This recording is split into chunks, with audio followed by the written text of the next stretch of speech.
Muy bien, continuamos acá en este su programa en tres puntos con el coronel Sócrates Suazo, con quien tenemos la oportunidad de compartir en el día de hoy, quien es el director general de Historia Militar del Ministerio de Defensa, una persona conocedor del tema. A propósito, reitero de conmemorarse el 179 aniversario de la independencia nacional. Y el coronel ha tratado de hacer una cronología de ese proceso histórico en que vivimos en ese entonces y por lo que hoy podemos decir que somos la República Dominicana. Adelante, coronel, con su exposición. Sí, correcto. Llegamos a la noche del 27 de febrero, pero hay acontecimientos como el terremoto de 1842 que destruyó Haití. Probablemente la misma falla de la trinchera de los muertos, que es el El- Caribe, que Así destruyó a es. Puerto Príncipe en 2010, que acaba de temblar por ahí por Baní, que destruyó a Azua en 1751. Entonces, ese terremoto va a destruir Haití y va a desorganizar el Estado haitiano. En 1843, con el golpe de Estado que se da en Haití, derrocan a Boyer, entonces nosotros logramos crecer en la organización de los grupos que planificaban la independencia nacional. Hay otro movimiento conservador, reaccionario, que procuraba lo que se llama la separación.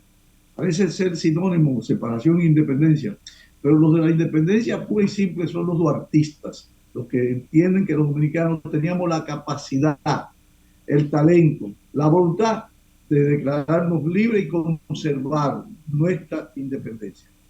Bueno, en 1843, cuando Charles Herald, el nuevo presidente, se da cuenta que había pactado con gente como Duarte, que fue capaz de derrocar a los haitianos aquí, entonces viene en una invasión en 1843 y Duarte tiene que exilarse. Sánchez a lanzar el rumor de que había muerto y Mella es hecho preso en Cotuí y llevado a Haití, a Puerto Príncipe preso. Ya para 1800, comienzo de 1838, las condiciones están maduras, de tal modo que el 16 de enero de 1844, un mes y pico antes de la independencia, se firma un manifiesto de los pueblos del este. Los pueblos del este somos nosotros. Nosotros somos el este de la isla, donde decidimos separarnos de Haití. Ese manifiesto está rubricado porque Duarte está ausente, está en el exterior, exilado en Curazao. Pero está firmado por Mella, está firmado por Sánchez, está firmado por hombres como Tomás Bobadilla, Pedro y Ramón Santana. Ahí está el padre de José Fabrea, José Estudio Ibrea, están todos los sancarleños, fundamentalmente los sancarleños y gente como Antonio Duvergé de Baní.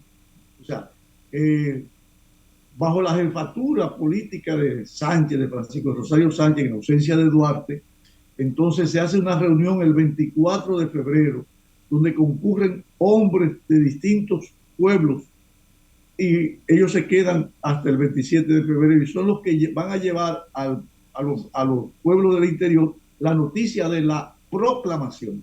De modo que el 28, el mismo día 28, o sea, el otro día de la proclamación, sale Antonio Duvergé, Rosendo Herrera y otros vanilejos y proclaman a San Cristóbal a la independencia y proclaman a Baní.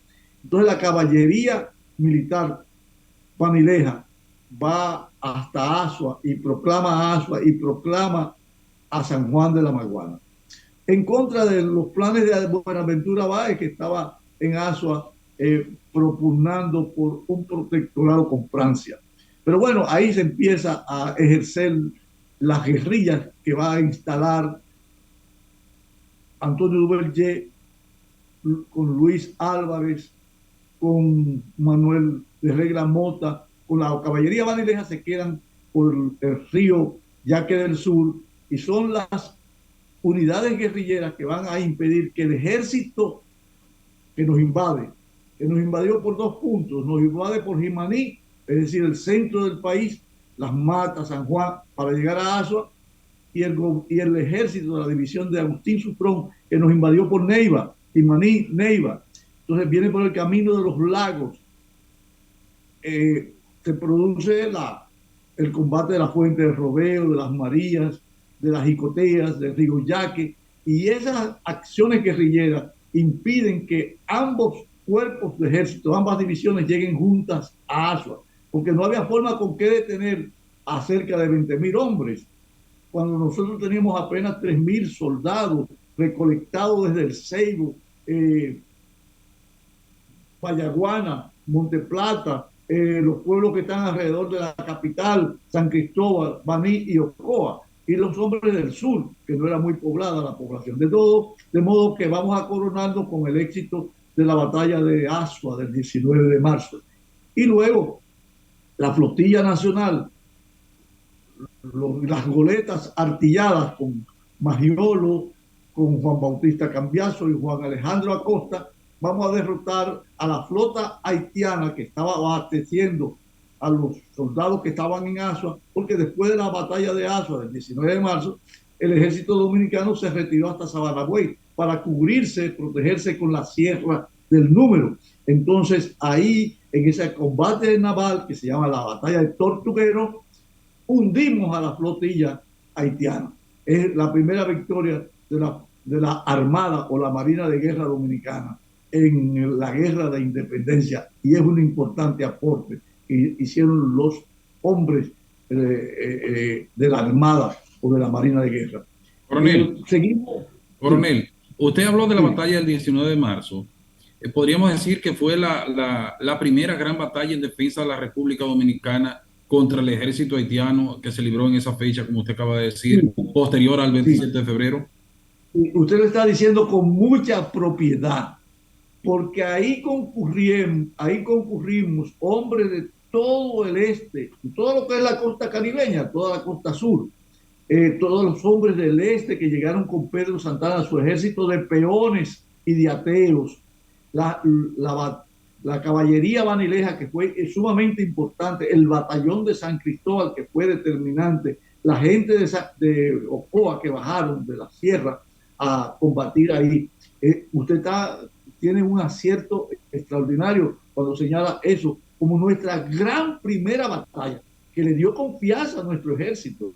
Porque la gente piensa, ¿y de dónde surgió el ejército dominicano? Bueno, nosotros tenemos una tradición, eh, vamos a decir, militar, desde que empezamos a vencer a todas las invasiones foráneas. Pero durante la ocupación haitiana de nuestro territorio, ellos tenían la Guardia Nacional Haitiana y los regimientos del ejército. Y ahí se formaron los soldados dominicanos, porque cuando se produce la independencia, ya el 90% de los que componían esos regimientos y esa Guardia Nacional a la que perteneció Duarte, Sánchez, Mella y todos los trinitarios, ya estaba compuesta por un 90%. Y en el norte, por ejemplo, en la provincia del Cibao, Mella, Ramón Matías Mella, es el gran prócer, va a hacer una gran labor de fomentar en los cantones de la Guardia Nacional Haitiana, que es compuesta mayormente por dominicanos y por el Regimiento de Santiago. Entonces de ahí va a surgir el Ejército Expedicionario Norte, aquel ejército que va a vencer a los haitianos el 30 de marzo de 1844 en Santiago, que es la segunda gran batalla para seguir la ruta que usted trazó de los grandes acontecimientos bélicos. Y en esa batalla hay que destacar las operaciones retardatrices o de enguerrillamiento que hizo Francisco Antonio Salcedo Tito por la zona de Mao, donde enfrentó a la columna del ejército de Pierrot, del general Pierrot, que iba, el propósito era llegar a Santiago y después seguir para Santo Domingo.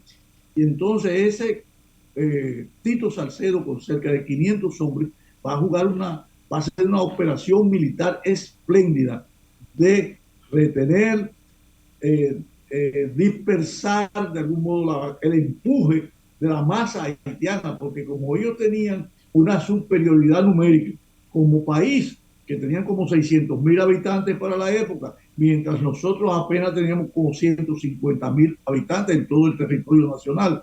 Asimismo, ellos tenían lo que se llaman las armas de Leclerc, de la invasión del cuñado de Napoleón en 1801, 1802, y todas esas armas modernas que incluso le permitió a Petión darle armas a Simón Bolívar, darle recursos de dinero y darle hombres para que pelearan por la independencia venezolana. O sea, nosotros queremos contextualizar, edificar a la población para que sepa que el Haití que nosotros derrotamos en 1844, en 1845 en la Estrelleta y en Peler, en 1849 en el Número y las Carreras, en 1856 en Cambronal, Santomé y Sabana Larga. Era un ejército profesional, un ejército numérico, numeroso, muy numeroso, y sobre todo muy bien armado. Así es, coronel. Así es, coronel. Con la anuencia suya, vámonos a nuestra siguiente pausa comercial y en breve vamos a retornar.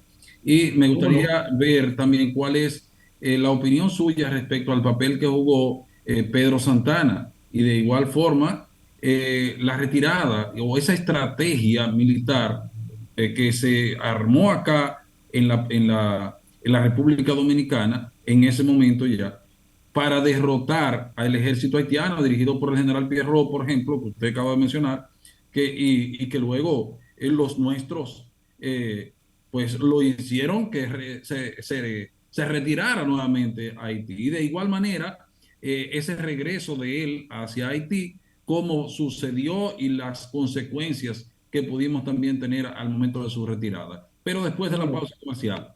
Adelante, señor director.